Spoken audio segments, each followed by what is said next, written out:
Muito bem, estamos de volta aqui para a lição de número 6 da matéria Doutrina da Salvação. Na lição 5, falamos da justificação. Agora, na 6, iremos tratar da regeneração. Em pelo menos 85 passagens no Novo Testamento, menciona uma nova vida que o Espírito comunica ao crente. Essa verdade também pode ser descrita de várias maneiras, como o novo nascimento, que Jesus fala com Nicodemos em João 3,5.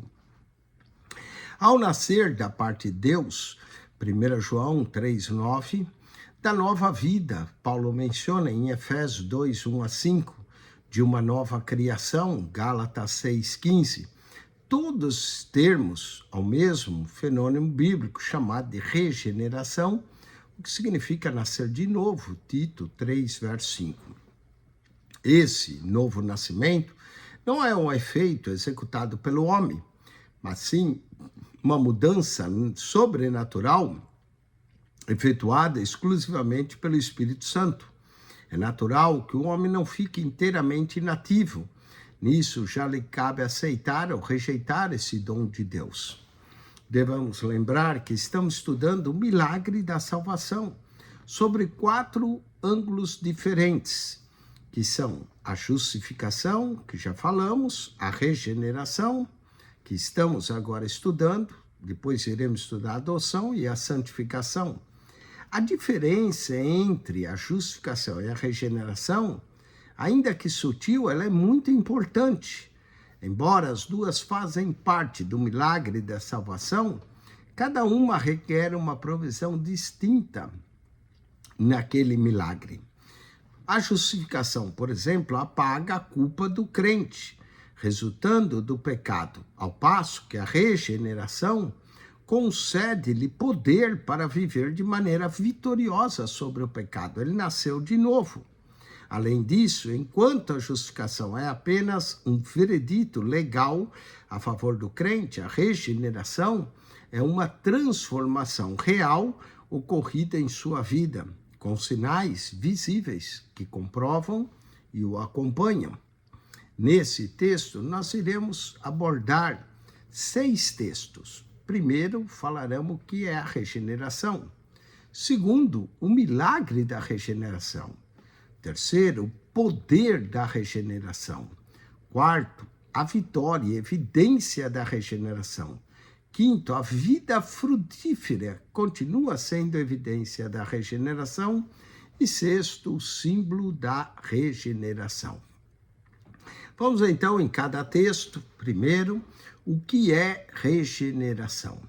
Embora o destino do homem seja o de glorificar a Deus e viver com Ele por toda a eternidade, a sua inerente e decaída natureza o impede de o fazer, tanto uma coisa como outra.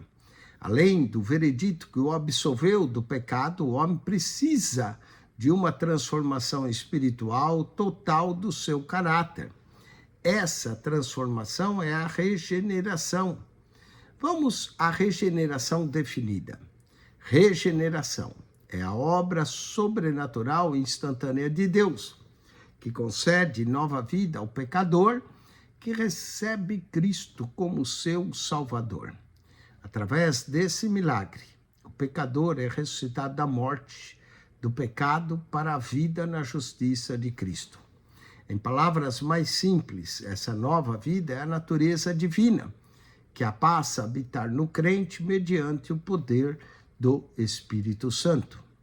Tito, capítulo 3, verso 5, nos diz: não é pelas obras de justiça que houvéssemos feito, mas segundo a sua misericórdia nos salvou pela lavagem da regeneração e da renovação do Espírito Santo. Tito 3, verso 5. Aos que creem no seu nome, os quais não nasceram do sangue, nem da vontade da carne, nem da vontade de Deus, mas de Deus. João, capítulo 1, verso 12 e 13. A necessidade da regeneração. Como já vimos, Deus restaurou a todos os pecadores a capacidade de buscá-los, e aqueles que o recebem, ele concede uma graça especial. Ao buscar e obter a salvação, o homem recebe de Deus uma nova natureza, que o habilita a resistir ao pecado e a viver em retidão e, por fim, entrar no céu. Sem essa milagrosa transformação espiritual, o pecador arrependido permaneceria morto em sua natureza pecaminosa. Efésios capítulo 2, verso 1 a 5. Incapaz de conhecer a Deus num relacionamento pessoal. 1 Coríntios 2, verso 14. Os versos a seguir vão enfatizar algumas das razões por que a regeneração é imprescindível ao homem. Vamos lá. É necessária a regeneração para se entrar no céu. Aquele que não nascer de novo não pode ver o reino de Deus. João 3, verso 3. É necessária a regeneração para resistir ao pecado. Qualquer que é nascido de Deus não comete pecado. 1 João 3, 9. É necessária a regeneração para se viver em retidão. Sabeis que todo aquele que pratica a justiça é nascido dele. 1 João 2, verso 29. O meio da regeneração. Jeremias observou que o homem não pode mudar sua natureza pecaminosa, assim como o etíope não pode mudar a cor da sua pele, nem o leopardo as suas manchas. Jeremias 13, verso 23. O homem pode, por seus próprios esforços, refrear seu pecado, procurar praticar atos bons, mas isso representa uma mudança muito limitada e superficial. Não é uma transformação total da natureza íntima do homem. A transformação sobrenatural, renovando o homem interior, é uma bênção que só Deus pode operar. Examinemos 3 passos para que nós recebamos essa provisão divina. Vamos lá. O primeiro passo. Para o homem ser regenerado, é necessário ouvir a palavra de Deus. O Evangelho não é uma mensagem morta, mas uma mensagem viva. Uma vez plantada no coração, convence o homem do pecado e o faz sentir a necessidade de um Salvador. Romanos 1,16 é o poder de Deus para a salvação. Hebreus 4, 12, 13, a palavra de Deus é viva, eficaz e mais penetrante que espada alguma de 2 gumes. 1 Pedro 1, 23 diz: sendo de novo regenerados, não de semente corruptível, mas de incorruptível, pela palavra de Deus viva e permanece para sempre. Tiago 1,18, segundo a sua vontade, ele nos gerou pela palavra da verdade, para que fôssemos como primícia das suas criaturas. O segundo passo da regeneração é o homem crer na palavra de Deus e receber a salvação. A mensagem do amor de Deus pode produzir um grande anseio no coração, mas somente quando o homem responde positivamente a essa mensagem, aceitando a Cristo pela fé, é que transformação divina terá lugar em seu coração. E o testemunho é esse, que Deus nos deu a vida eterna e essa vida está em seu Filho. Quem tem o Filho tem a vida. Quem não tem o Filho de Deus não tem a vida. Essas coisas vos escrevi, a vós, os que credes no nome do Filho de Deus, para que saibais que tendes a vida eterna e para que creais no nome do Filho de Deus. 1 João 5, verso 11 a 13. O passo final da regeneração é o ato milagroso pelo qual o Espírito Santo comunica nova vida ao crente, implantando nele a própria natureza de Cristo. É vital reconhecer que isso não se trata de um milagre progressivo, realizado aos poucos por esforço humano. É um milagre instantâneo, assim como o bebê é uma pessoa, tanto no dia que nasceu, quando tiver 30 anos depois. Assim também o crente. Ele é tão regenerado no momento de sua conversão, quanto será 30 anos depois, quando já terá servido fielmente o Senhor por muito tempo. O que acontece é que nós amadurecemos, essa é a diferença. Jesus respondeu: na verdade te digo, que aquele que não nascer da água e do Espírito não pode entrar no reino de Deus. O que é nascido da carne é carne, o que é nascido do Espírito é Espírito. João 3, versos 5 e 6. Nesse ponto, é bom fazermos uma distinção entre a regeneração e a santificação. A regeneração é instantânea, enquanto a santificação é progressiva. Pela regeneração, o homem recebe nova vida e poder. Pela santificação, torna-se capaz de aplicar essa vida e poder ao viver diário. Vamos aos exercícios. Assinale com X a alternativa correta. A obra sobrenatural concede nova vida ao pecador que recebe Cristo como seu Salvador, é conhecida por regeneração. Letra A, 6.2. Ao buscar a salvação, o homem recebe de Deus. Letra B, uma nova natureza. 6.3. Passo que concorre para a renovação do homem interior. Aqui é todas. Ouvir a palavra, crer na palavra, a natureza de Cristo, sua vida pelo Espírito Santo. Todas estão corretas. 6.4. Enquanto a regeneração é instantânea, a santificação é progressiva. Letra B. Vamos ao texto 2. O milagre da regeneração.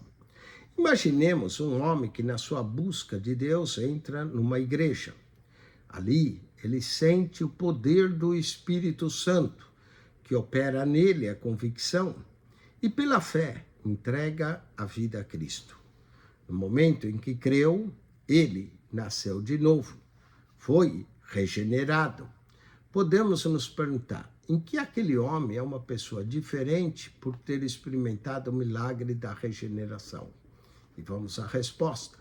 Nesse texto, nós vamos estudar duas bênçãos concedidas ao homem nesse milagre. Primeiro, uma nova vida. Segundo, uma nova natureza. Por nova vida, estamos referindo ao fato que o homem antes, espiritualmente, estava morto em delitos e pecados, mas agora é ressurreto no Espírito e pode entrar em comunhão com o Espírito de Deus. Por nova natureza, referimos ao fato que o homem passa a ter uma nova atitude para com o pecado e a justiça. Falemos de cada um deles. Uma nova vida. Cristo disse a Nicodemos que este teria de nascer de novo a fim de entrar no reino de Deus. João 3, verso 5. Mais tarde, ele explicou isso com mais detalhes a uma grande multidão. João 5, 24. Na verdade vos digo, que quem ouve a minha palavra e crê naquele que me enviou, tem a vida eterna, e não entrará em condenação, mas passou da morte para a vida. Esse verso não somente promete ao crente a sua entrada no céu após a morte, como também indica a realidade presente de possuir uma nova vida. Notemos que o verso declara que os que crêem já receberam essa nova vida, já passaram da morte para a vida. Esse versículo e muitos outros semelhantes indicam que o crente está vivendo desde agora a vida da era espiritual do porvir. Essa vida é bem diferente de mera existência física. É o vivificar do espírito do homem através do Espírito de Deus. É uma interação, uma comunhão entre Deus e o homem, proveniente da vida comunicada ao espírito do homem pelo Espírito de Deus. Romanos 6,11 diz, assim também, vos considerai-vos certamente mortos para o pecado, mas vivos para Deus em Cristo Jesus, nosso Senhor. Romanos 6, verso 11. Todo crente desfruta agora dessa vida espiritual de comunhão divina e já pode antegozar a eternidade, quando terá ainda maior e mais íntima comunhão com Deus, livre das limitações da sua presente natureza pecaminosa ainda. Falemos agora da nova natureza. Vista pela perspectiva celestial, a regeneração confere ao homem uma nova vida espiritual, de comunhão com Deus. Vista pela perspectiva terrestre, ela confere ao homem uma natureza, uma atitude, um modo de pensar ou sentir inteiramente nova, odiando o pecado e amando a justiça. O nascimento dessa nova natureza na vida do convertido é uma experiência tão real e revolucionária que a Bíblia compara a uma pessoa que se torna totalmente nova. Há um completo rompimento com a velha vida, a fim de ter lugar uma nova vida superior àquela.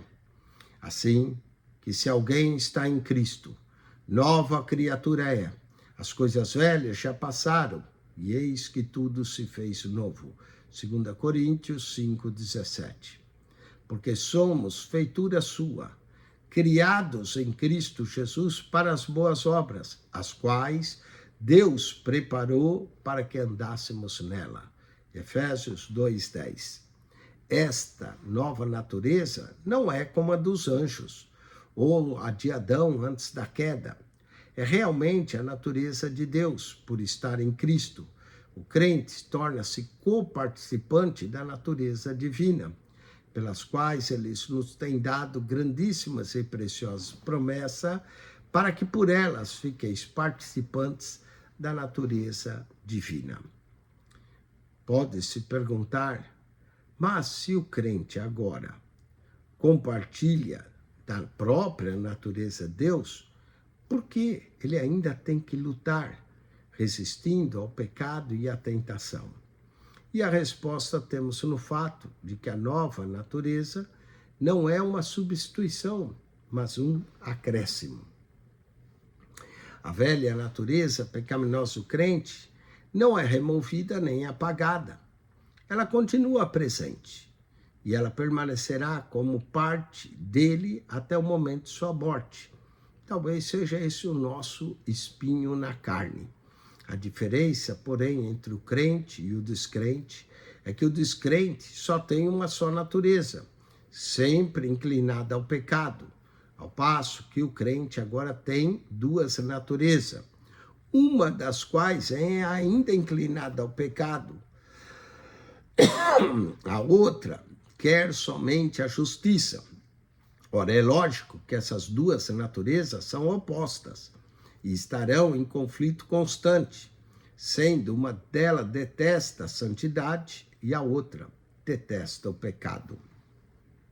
E é isso que acontece, Gálatas 5,17, porque a carne cobiça contra o espírito, e o espírito contra a carne. E esses opõem-se um ao outro para que não façais o que quereis, Gálatas 5,17. Romanos 7,21, acho então essa lei em mim, que quando quero fazer o bem, o mal está comigo, Romanos 7,21. Essa guerra, conflito interminável entre as duas naturezas poderia ser muito desalentadora para o crente, se não fosse o poder que Deus lhe deu para vencer a natureza má. Deus assegura ao crente vitória na luta contra a velha natureza, uma vez que ele lance mão do poder divino que tem a seu dispor. A nova natureza, que é divina, e é muito mais poderosa para vencer a velha natureza, que é pecaminosa, e o seu desejo de pecar. Romanos 6,16. Falemos do corpo e a carne. As Escrituras frequentemente referem-se à natureza pecaminosa do homem como a carne. Essa natureza que procede de Adão é herdada fisicamente por todos os homens e está em contraste com a natureza divina, que é otorgada espiritualmente apenas àqueles que creem em Cristo. Há, no entanto, outros casos em que as Escrituras falam da carne sem qualquer implicações morais, referindo-se ao corpo em si mesmo. Não é ímpio nem pecaminoso.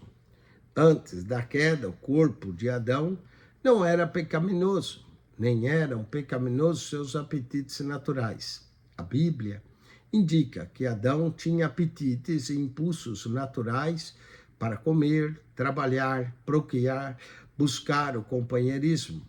e ter respeito próprio ao reconhecer que era distinto dos animais.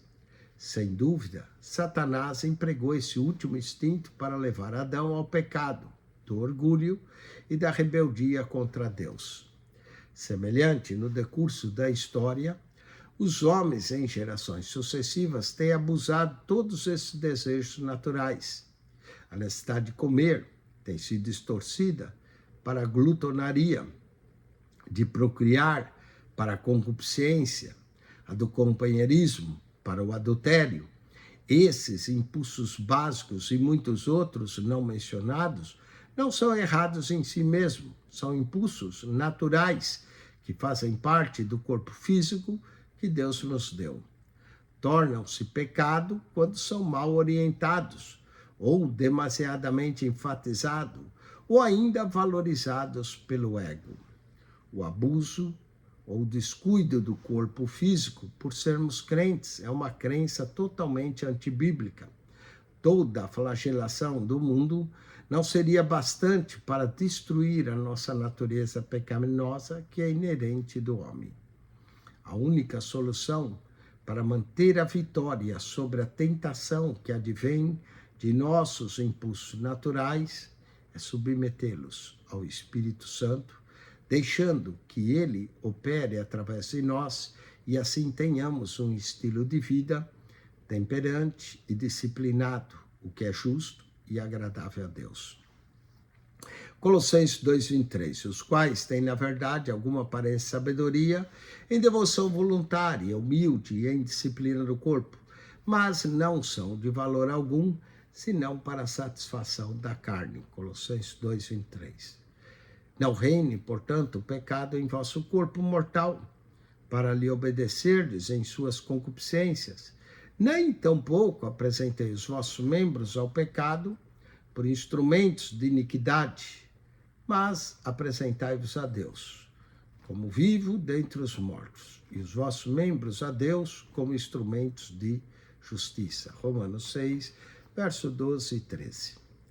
Vamos aos exercícios. Marque-se para certo e para errado. 6:5. Cristo disse a Nicodemos que ele teria de nascer de novo a fim de entrar no reino de Deus. Certo. 6:6. Conforme João 5:24, ao crente é garantido a entrada no céu após a morte. Certo? O crente vive uma nova vida, isso é, o espírito do homem é vivificado através do Espírito Santo, certo? 6:8, a nova natureza do homem é tal qual a natureza dos anjos, errado. 6:9, o crente tem duas naturezas, uma inclinada ao pecado e a outra que deseja somente a justiça. Vamos ao texto 3, o poder da regeneração. A grande mensagem da doutrina da regeneração é que a vida do crente não é uma simples filosofia, mas sim uma vida de poder. Mesmo assim, durante quase 2000 anos, os crentes continuam com a tendência de perder de vista esse poder, preferindo reduzir a sua fé a um sistema de ritos, regras, confissões, credos, documentos, dogmas, não é? Os crentes da Galácia tornaram-se vítimas dessa mesma tendência. Tiveram começando suas vidas em Cristo, consciente do poder sobrenatural que os conduziam a uma nova vida, mas aos poucos deixaram sua fé espiritual ser substituída pelo sistema de obras, sem o poder real. Circuncisão, Gálatas 3, 2, 3. Os crentes da Galácia precisavam recordar que sua nova vida dependia exclusivamente do poder de Cristo, que pode ser desfrutado mediante um relacionamento vivo, e não da circuncisão. Nele, essa comunhão com o Senhor deveria ter sido a prioridade máxima em suas vidas. Gálatas 2:20, Paulo escreve: já estou crucificado com Cristo. E vivo, não mais eu, mas Cristo vive em mim. E a vida que agora vivo na carne, vivo-a pela fé do Filho de Deus, o qual me amou e se entregou a si mesmo por mim. Gálatas 2:20. Cristo vive em mim. O conceito do Cristo vivendo no crente é um pouco difícil de se compreender. Fisicamente, o crente não é diferente do que era antes. Há, porém, um poder invisível, habitando nele desde a sua conversão, que o faz amar a justiça, odiar o pecado. Através dele, os homens são atraídos a Cristo, são atraídos à presença. Essa é uma ilustração simples que demonstra esse relacionamento. É vista entre um ímã e um prego de ferro. O prego não tem nenhum poder magnético próprio. O prego, na verdade, realmente está morto. Mas quando colocado nas proximidades de um ímã, no entanto, ele passa a ter vida. Ao ser atraído pelo ímã, uma força invisível, o prego chega ao ponto de ficar nele preso e às vezes até em pé. Quando alguém ergue o ímã, o prego permanece firme, preso, por causa da força magnética. Ainda mais incrível, a força magnética passa pelo prego. Se ele encostar no outro prego, o outro gruda nele, pela fonte magnética original do ímã. Quando outro ímã é colocado na mesa, ocorre algo singular. Um polo do segundo ímã é atraído em direção ao prego, por causa da força do ímã original, ao passo que a outra ponta é repelida pela força invisível que flui através dele. Essa ilustração forma um paralelo com muitas verdades na vida do crente. Vejamos algumas delas nesse paralelo, pelo menos 6. O crente se sente atraído a Cristo, assim como o prego ao ímã. E eu, quando for levantado da terra, a todos atrairei a mim. João 12, 32. Segundo, o poder de Cristo, quando compartilhado, torna-se a força magnética para o prego. Não é? Mas o que se ajunta com o Senhor é o mesmo Espírito com ele. 1 Coríntios 6, 17. 3. Ele é mantido pelo poder divino, assim como o prego fica grudado no ímã, que mediante a fé estáis guardados na virtude de Deus. 1 Pedro 1, 5. 4. O poder divino passa através do crente para atrair outros a Cristo, para que a vida de Jesus se manifeste também na nossa carne mortal. 2 Coríntios 4, 11. 5. O poder divino repele o pecado, porque a lei do Espírito da vida em Cristo Jesus me livrou da lei do pecado e da morte, Romanos 8:2. E 6, o poder divino atrai para a justiça, visto com o seu poder divino, nos deu tudo o que diz respeito à vida e à piedade, 2 Pedro 1:3. Sem mim, nada podeis fazer. Pensando outra vez nessa ilustração, apesar de admirável poder que flui pelo prego quando está perto do ímã, tal poder diminuirá aos poucos até desaparecer por completo, se for lentamente afastado do ímã. Cristo empregou uma ilustração muito semelhante quando falou da vida do crente, comparado à vida da videira e dos seus ramos. Enquanto o ramo estiver ligado à videira, ele tem uma fonte invisível de vida que está passando por ele, produzindo vida, saúde, frutos. Se for, no entanto, desligado da videira, sua fonte de vida, o ramo, morrerá. O ramo não pode viver ou produzir frutos à parte da videira. Leiamos João 15:5. Eu sou a videira, vós as varas. Quem está em mim e eu nele, esse dá muito fruto, porque sem mim nada podeis fazer. Naquela noite, depois de Cristo ensinar essa ilustração, um dos seus discípulos passou por essa mesma experiência. Conta-nos a Bíblia que na noite em que precedeu a morte de Cristo, Pedro inicialmente defendeu corajosamente o Senhor contra um guarda, mas depois não teve coragem de confessar que era um dos seus discípulos, nem sequer diante de uma criada. Marcos 14, 68. O que operou tão grande mudança nesse homem, de modo que, no momento, podia ousadamente enfrentar um guarda. e no momento seguinte tudo o que fazia era temer uma criada. A resposta é que Pedro separou-se da fonte do seu poder. Cristo sozinho tornou-se Pedro agora fraco e incapaz. Outra resposta está em Marcos 14:54. Pedro o seguia de longe, como o prego que está longe do imã já não é mais atraído. Seguindo essa mesma linha de pensamento, podemos perguntar: por que um crente demonstra não ter praticamente nada? A resposta não é determinada pela fonte de poder, mas pela pessoa que o recebe. A mesma quantidade de poder habita na vida regenerada de todo crente. Trata-se do mesmo poder divino que ressuscitou Cristo dentre os mortos. Trata-se do poder do próprio Deus habitando o corpo, o templo do crente. E qual a sobreexcelente grandeza do seu poder? Sobre nós, os que cremos, segundo a operação da força do seu poder, que manifestou em Cristo, ressuscitando dos mortos. Efésios 1:19 e 20. Ora, aquele que é poderoso para fazer tudo mais abundante, além disso que pedimos ou pensamos, segundo o poder que em nós opera. Efésios 3, verso 20. Por último, por que então alguns crentes têm muito mais vitória, bem como mais operação do Espírito na vida, do que outros? A resposta temos na ilustração do imã e do prego, ou da videira e seus ramos. A quantidade de poder e de vida que o crente utiliza, indiscutivelmente proporciona a sua união com Cristo, que é a fonte desse poder.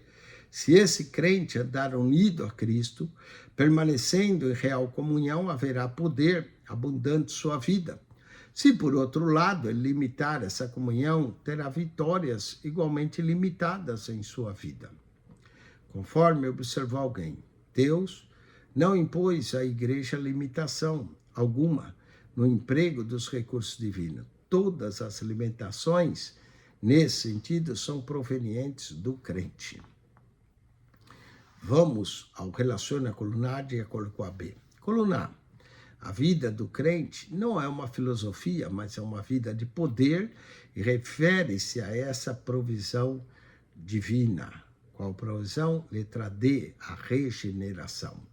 6:11. Um poder invisível habita no homem após essa mudança, e ele passa a odiar o pecado e amar a justiça. Chama-se conversão, letra A. 6:12. Para ilustrar a dependência que o crente tem de Cristo, o próprio Senhor usou essa figura, letra E, uma videira. Separando-se da fonte de poder, Pedro negou a Cristo diante dela. Aqui, letra C, uma criada. 6:14, determina a quantidade de poder na vida do crente. Letra B, sua união com Cristo. Vamos ao texto 4. Vitória. Evidencia da regeneração. A regeneração é um milagre invisível e justamente por essa razão origina duas dificuldades sérias. Uma delas tem a ver com crentes professos, que na verdade não são crentes verdadeiros. Eles afirmam que são nascidos de novo, porém continuam vivendo no pecado, atraindo má fama para a igreja. A segunda dificuldade tem a ver com os crentes verdadeiros, que também chegam a duvidar da sua experiência de salvação. Suspeitam constantemente que suas lutas com as tentações, com a sua velha natureza, a sua falta de perfeição, sejam indício de que nunca receberam uma nova natureza. Vivem espiritualmente frustrados e com dúvidas desnecessárias. Como uma pessoa pode saber se ela ou qualquer outra está verdadeiramente regenerada? A resposta é que, embora o milagre da salvação seja invisível, ele é manifesto na vida do salvo, através de vitórias, de frutos espirituais. Vejamos, a vitória sobre o mundo. João declarou que quem é nascido de Deus terá vitória sobre o pecado, porque todo que é nascido de Deus vence o mundo. E esta é a vitória que vence o mundo, a nossa fé. Esse verso assegura-nos que o poder divino da regeneração é suficiente para vencer qualquer poder maligno do mundo. João declarou mais: filhinhos, sois de Deus e já tendes vencido, porque maior é o que está em vós do que o que está no mundo. 1 João 4,4. Mas, ao mesmo tempo, a eficácia do poder da regeneração depende da nossa fé e, portanto, da nossa comunhão amorosa e confiança com Cristo. A luta contra o pecado. Muitos crentes sabem o que é uma vida vitoriosa, mas quando estão em luta contra as tentações e o pecado, começam a duvidar de sua experiência de salvação. Esses crentes precisam reconhecer que a sua maior luta contra o pecado é prova da presença da natureza divina em seu interior e que teve início com a regeneração. O crente fiel tem paz com Deus, mas ao mesmo tempo luta contra as tentações. Anteriormente à regeneração, o homem era inimigo de Deus, vivendo em paz com o mundo e com o pecado, Tiago 4,4. Mas depois de receber agora uma nova natureza divina, no entanto, está em paz com Deus e não sente mais a vontade com o pecado. Antes da sua conversão, ele ficava às vezes sob a convicção do Espírito. Depois da conversão, o Espírito faz parte de seu próprio ser, convencendo continuamente de atos e pensamentos pecaminosos e produzindo o seu fruto descrito em Gálatas 5,22. A razão básica, pois, da luta do crente contra o pecado é a existência de duas diferentes naturezas num só corpo. A velha natureza pecaminosa, que já reinou como seu senhor e que deseja continuar asseverando sua autoridade sobre a nova natureza que está em rebelião contra aquela. 2 Pedro 1,4, Gálatas 5,17. Essa guerra entre as duas naturezas não terminará até que a natureza pecaminosa seja completamente removida do crente, e isso se dará no porvir. Esse fato, no entanto, não deve ser motivo para desencorajamento, porque Cristo nos capacita a viver, agora mesmo de maneira vitoriosa sobre o pecado. Embora lutemos contra tentações, dia após dia, nunca devemos admitir a derrota, porque no poder de Cristo podemos ser vitoriosos. Romanos 6, 12 e 13. Não reine, portanto, o pecado em vosso corpo mortal, para lhe obedecerdes em suas concupiscências, mas apresentai-vos a Deus como vivo dentre os mortos, a Deus como instrumentos de justiça. Tropeço e redenção. Já falamos da vitória sobre a tentação e o pecado, mas ainda há uma pergunta difícil que precisa ter uma resposta. O que acontece se o soldado cristão tropeçar na batalha um dia e o inimigo tirar vantagem de sua queda? A resposta encontra-se na Bíblia, que declara que o soldado caído deve confessar o seu pecado, levantar-se com forças espirituais renovadas para renovar e enfrentar o inimigo. 1 João 1,9 diz: se confessarmos os nossos pecados, Ele é fiel e justo para nos perdoar os pecados e nos purificar de toda injustiça. 1 João 1,9. Algumas igrejas, descuidadamente, confundem o tombo de um soldado na batalha com a sua rendição completa ao inimigo. O soldado cessa de ser soldado somente depois que perde a vontade de lutar e se rende completamente ao inimigo como prisioneiro. Assim acontece com o crente regenerado.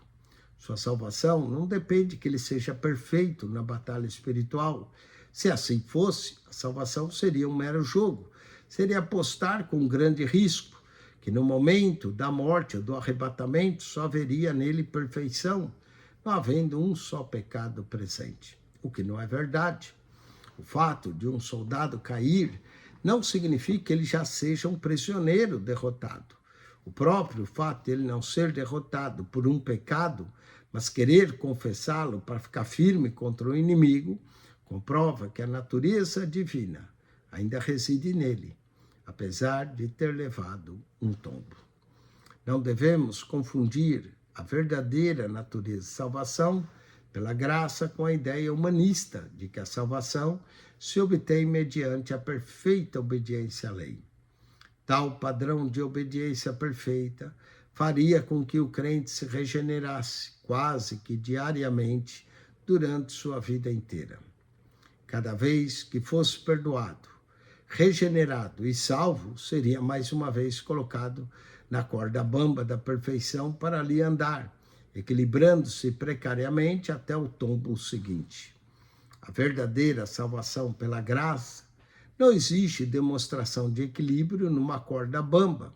Pelo contrário, provém um caminho bem iluminado que conduz ao céu. Embora estreito, nesse caminho há espaço para um homem caminhar. E no caso de tropeçar, não despancar para a morte, mas levantar e continuar a caminhada. O homem não é salvo apenas por andar no caminho, mas por permanecer na luz, que é Cristo. Enquanto andar na luz, não se desviará do caminho. Falando aqui estritamente da vida cristã como um caminho, ainda que em outro sentido, Cristo seja o próprio caminho. O apóstolo João declarou que um crente pode andar na luz e ter necessidade de purificação de pecados. 1 João 1,7. Mas se andarmos na luz, o sangue de Jesus, seu Filho, nos purifica todo o pecado. E acrescentou no verso seguinte, que ninguém está isento do pecado.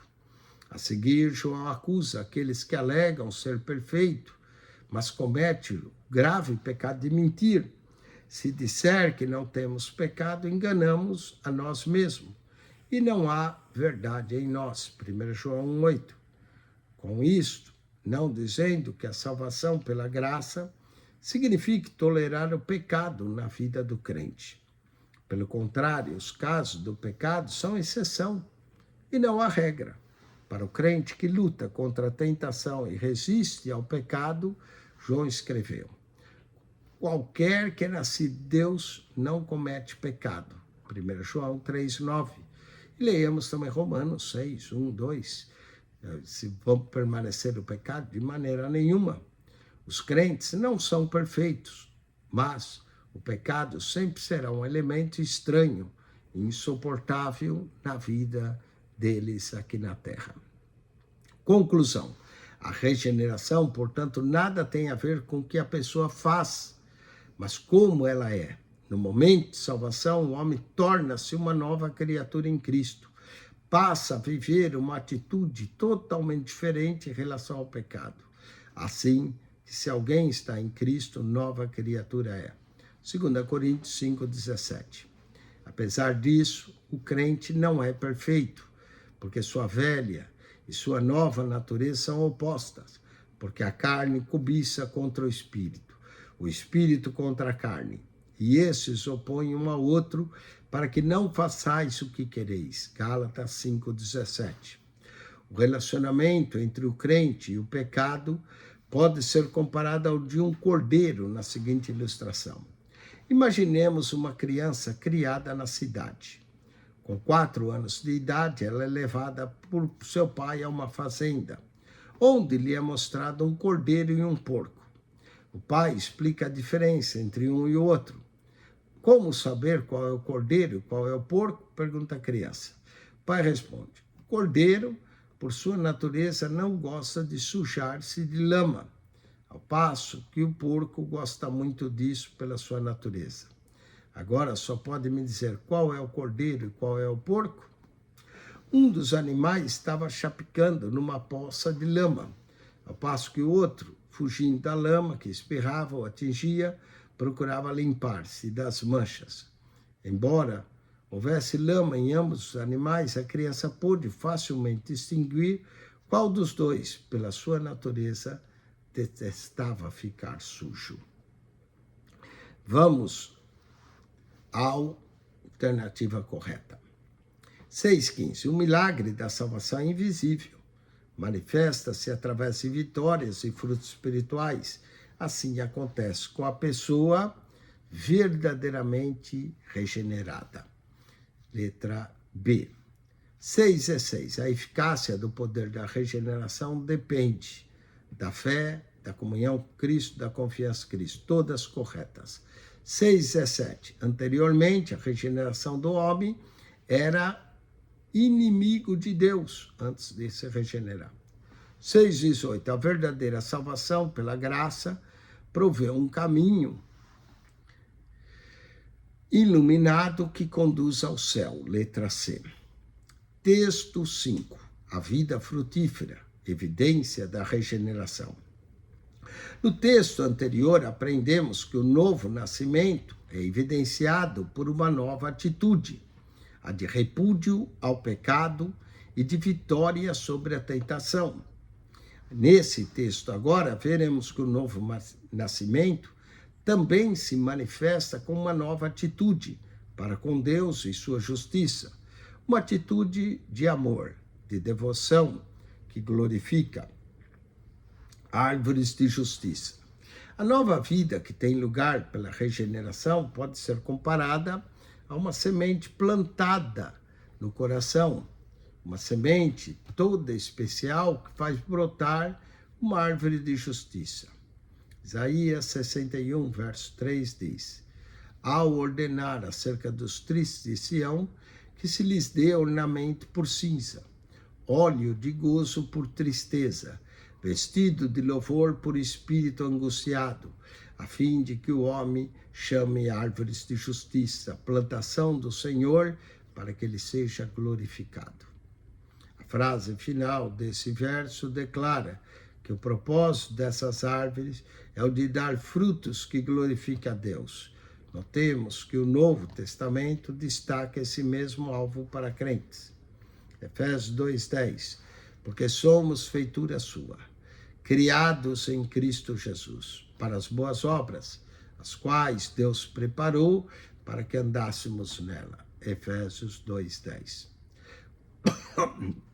Conforme indica esses versos, o propósito principal da regeneração não é apenas o homem vencer o pecado, o que traria vergonha ao nome de Deus, mas sim produzir fruto espiritual que glorifique o seu nome.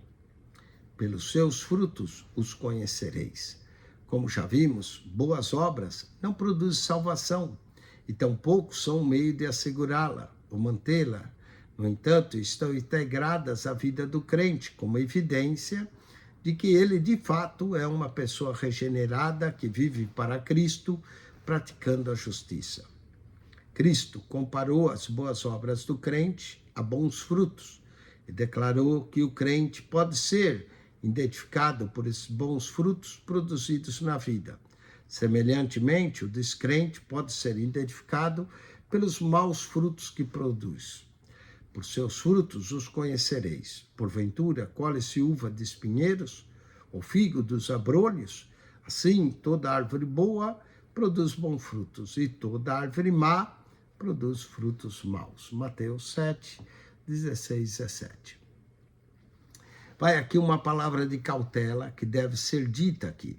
É verdade que o crente pode ser identificado pelos seus frutos de sua vida, mas aqueles que elegem a si mesmos como fiscais de frutos fariam melhor se deixasse Deus medir o padrão da produtividade de cada um.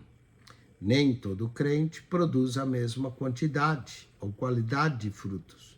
Há um produz 100, outro 60 e outro 30. Mateus 13, 23.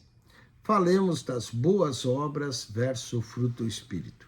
Nem tudo o que parece ser fruto espiritual resulta de uma vida dirigida pelo Espírito. Toda pessoa pode produzir algum tipo de fruto ou de boas obras, parecida com as do crente, conforme acontece no âmbito físico. Ocorre também no âmbito espiritual. E nunca devemos julgar um fruto pela cor da sua casca. Uma lima pode ter a mesma aparência de uma tangerina, mas quanto ao paladar, são bem diferentes. Quais são as distinções que identificam o fruto do Espírito? O apóstolo Paulo explica em Gálatas 5:22, mas o fruto do Espírito é amor, gozo, paz, longanimidade, benignidade, bondade, fé, mansidão e temperança. Admiráveis aqui mais atitudes do que ações. No fruto do Espírito, outra referência bíblica ao fruto na vida do crente é uma atitude de bondade, Efésios 5:9, de justiça, Tiago 3:18, de santidade, Romanos 6:22. Certamente os atos visíveis como evangelizar, servir, contribuir, adorar, exortar, provém também do Espírito, mas são apenas os sinais externos do seu fruto. Assim como a casca e o formato fazem parte da evidência de um fruto, bons atos são próprios do fruto do Espírito, mas pode ser da carne se os motivos foram gerados por interesses pessoais e não pelo Espírito. Outra indagação que também alguém pode fazer é: por que o fruto do Espírito parece tão limitado ou imaturo na vida de alguns crentes? A resposta pode vir de outro exemplo, observado nos frutos. Nenhum fruto amadurece de um dia para outro. A maturação leva tempo. Em certas fases do processo de amadurecimento, o fruto pode estar pequeno e talvez bem azedo. Semelhantemente, na vida do crente, em alguns aspectos, o fruto do Espírito talvez esteja bem maduro, ou pode estar pequeno e sem desenvolvimento. Pela graça e pelo poder de Deus, cada crente pode crescer e atingir a maturidade espiritual. Quando então o fruto do Espírito estará em todos os aspectos, plenamente desenvolvidos e evidente em sua vida. Antes, crescei na graça e no conhecimento de nosso Senhor e Salvador Jesus. A Ele seja dada a glória, assim agora como no dia da eternidade. Amém. 2 Pedro 3,18. Examinai a vós mesmos. Muitos crentes criados na igreja preocupam pelo fato de não lembrarem o momento exato que aceitaram Jesus. Quando alguém lhe pergunta se são crentes, responde: fui criado na igreja.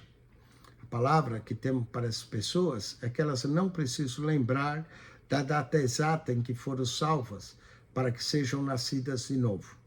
Por outro lado, ninguém é salvo só porque pertence à igreja ou uma família cristã. Essas pessoas devem perguntar a si mesmas: qual é a minha experiência pessoal de salvação com Cristo agora? Minha vida está mesmo toda entregue a Cristo?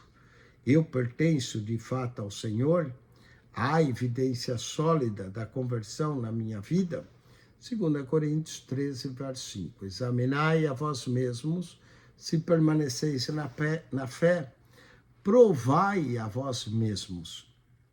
Sinale com X a alternativa correta. A nova vida é fruto da regeneração, tal como uma semente especial plantada no coração, advindo daí uma árvore frutífera. Letra D. O propósito principal da regeneração é, letra B, produzir fruto espiritual que glorifica o nome de Deus. 6:21.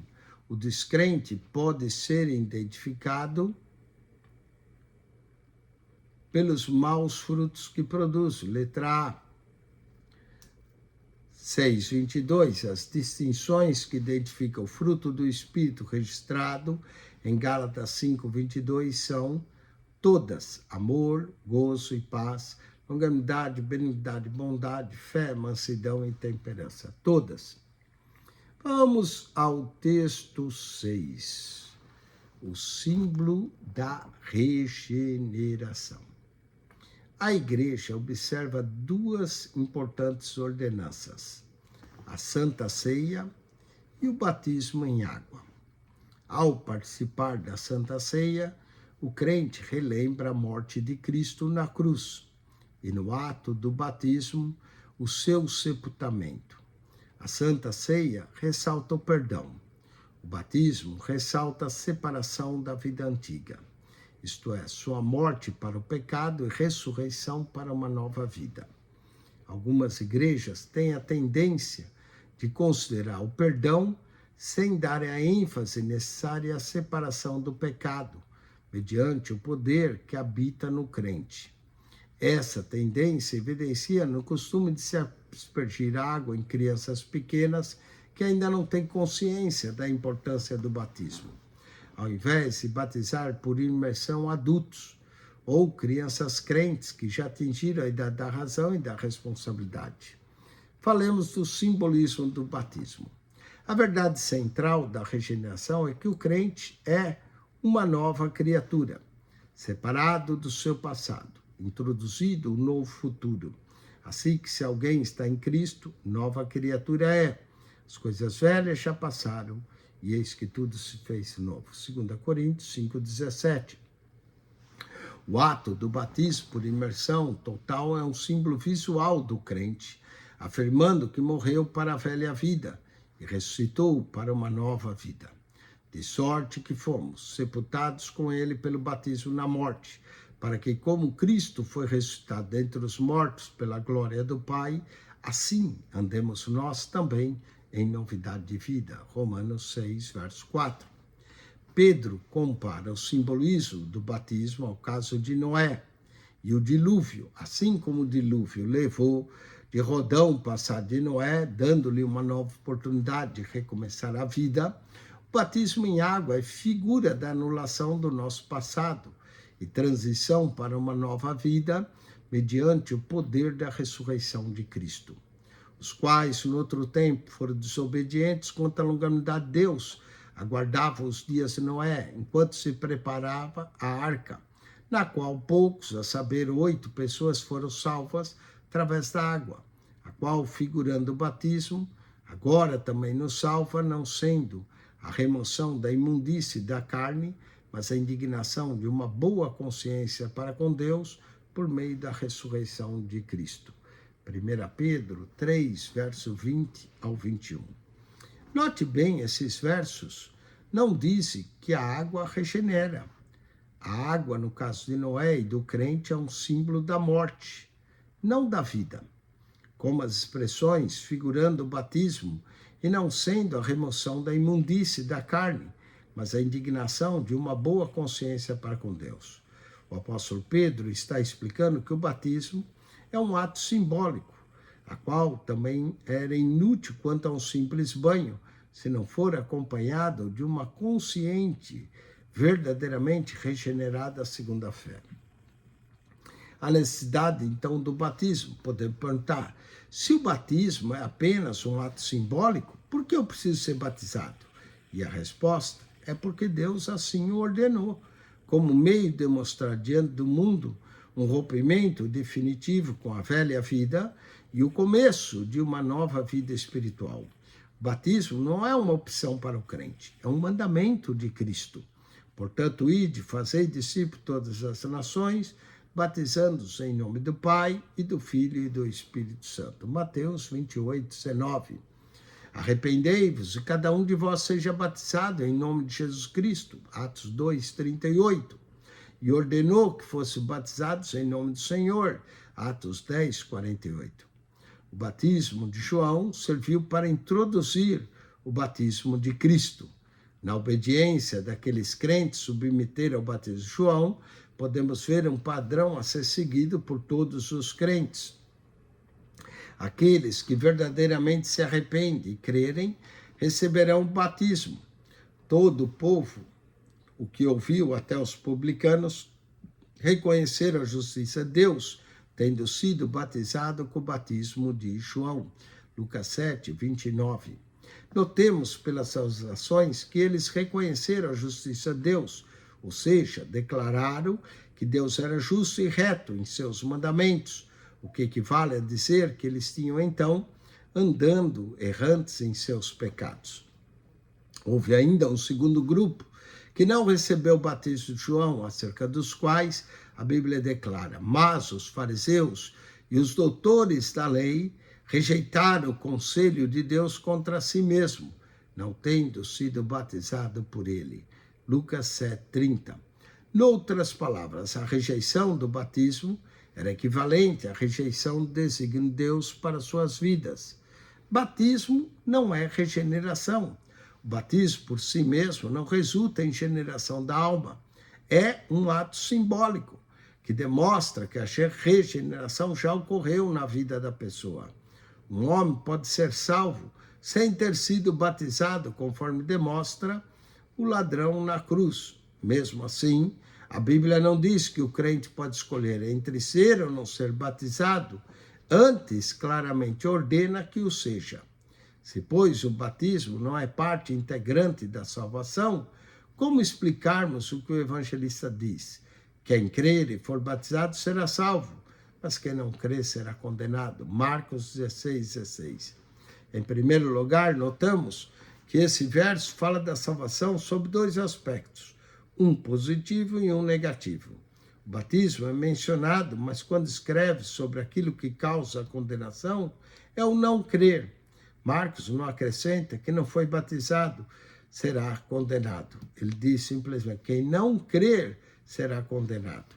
Na verdade, existe até outros versos em que o batismo está associado ao recebimento de salvação, tais como Atos 2:38, Atos 22:16.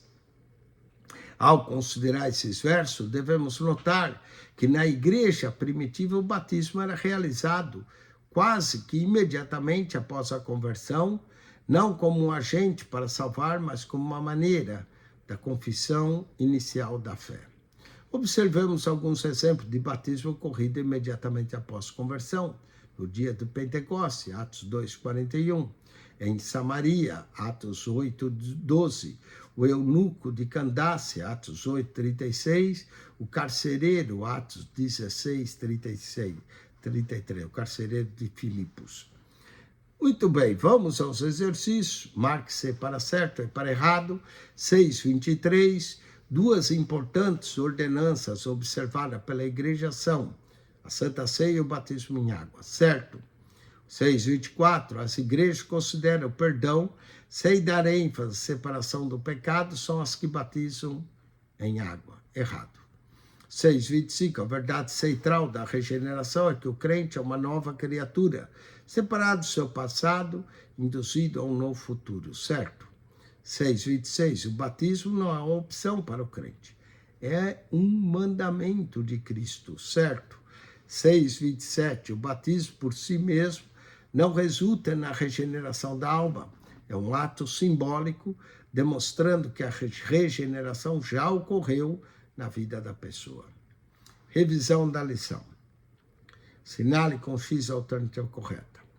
6:28, nova vida é a natureza divina que passa a habitar o crente mediante o poder do Espírito Santo. Letra B.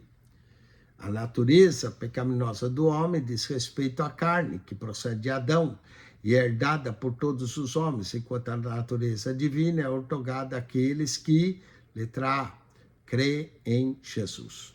6:30. Aplicando a figura da videira e de seus ramos, em João 15:5, Jesus disse que o ramo, isto é, o crente, que for desligado da videira, sua fonte de vida, que é Cristo, será vivificado. Letra C.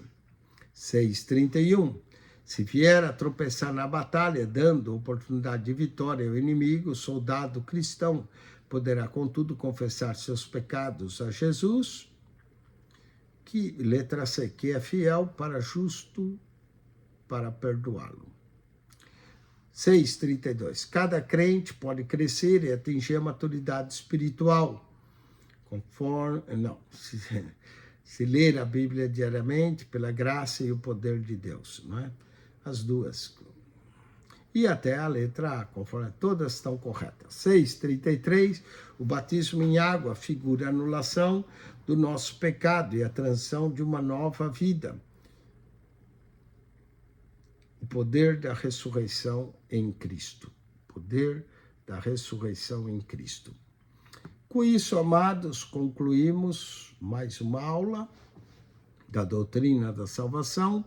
Eu agora vou fazer uma rápida revisão do teste 3, que engloba a lição 5 e 6. A 5, a justificação, e a 6, a regeneração, que nós acabamos de estudar agora. Então, se você prestar atenção nessa revisão, não é para fazer a prova agora, preste atenção, pegue a caneta, pegue o papel, preste bem atenção nas aulas que nós vamos compartilhar com vocês, para que você seja bem-sucedido no seu teste de número 3. Eu vou fazer a revisão, são 16 questões. Dessas 16 questões, algumas é certo, errado, outras são alternativas para você colocar a resposta, e aí nós vamos então realizar esse teste número 3. Vamos lá, tá pronto? Revisão.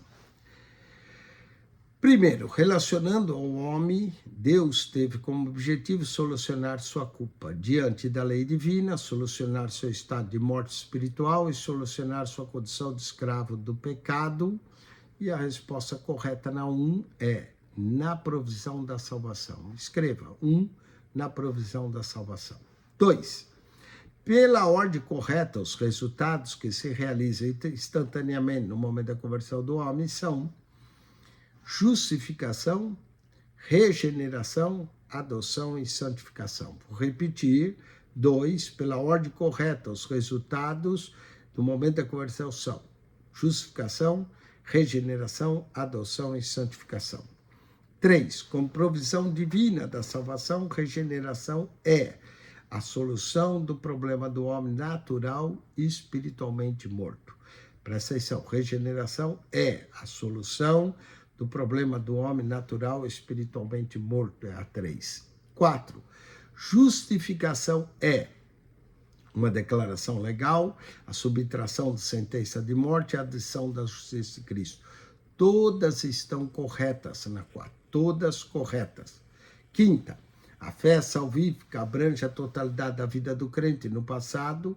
A fé justificou, libertando inicialmente, aqui a resposta é da condenação do pecado. Da condenação do pecado na 5. 6. O texto, Romanos 1,17, diz que a justiça de Deus se revela no evangelho de fé em fé, como está escrito, o justo viverá pela fé. Ou seja, o ensinamento do apóstolo Paulo indica que a justificação é obtida pela fé e mantida pela fé, e termina com a fé. Então, a resposta correta na 6 é pela fé, mantida pela fé e termina com a fé. Agora é mais fácil. 7 é certo ou errado? Então é só prestar atenção. 7. Mediante a justificação, o crente alcança uma nova posição em relação à lei de Deus, que exigia perfeita obediência para se obter a vida eterna. Mateus 19:17. Certo, está certo a expressão. 8. Por meio da justificação, a separação entre o homem e Deus foi transformada em paz com Deus. Certo. 9. Através da justificação, o crente é liberto da culpa do passado, como também de todas do futuro. Certo. 10. Ao falar da fé que justifica, Paulo está se referindo apenas à fé salvífica. Certo novamente. Olha, até agora tudo certo. 7, 8, 9, 10, tudo certo. 11. Tiago, quando diz que o homem é justificado pelas suas obras, Tiago 2,21, se refere à justificação ou prova da fé do homem, certo? 11 também certo. 12, em uma obra sobrenatural instantânea de Deus, a regeneração concede vida nova ao pecador ao aceitar Cristo como seu Salvador, certo? Então, das 7 a 12, todas certas. Vamos a 13. Receber a nova vida, buscar a fé, obedecer à igreja são passos para a regeneração do homem, certo? 14, a nova natureza concedida ao homem no milagre da regeneração refere ao fato que o homem passa a ter uma nova atitude para com o pecado e a justiça, certo de novo. Então, a 13, 14, certa. 15, o descrente tem uma só natureza, qual está sempre inclinada ao pecado. Certo, o descrente só tem uma, inclinada ao pecado. 10, 16, agora 16, a vida do crente é uma vida de poder. É grandemente mensagem da doutrina da regeneração, certo. Então, das 7 a 16, bota tudo certo e você terá tudo certo na sua prova. Deus te abençoe, Cristo Jesus. Estude para a semana que vem a lição 7 e 8. Se você não é aluno, esteve assistindo para ganhar conhecimento, parabéns, continue.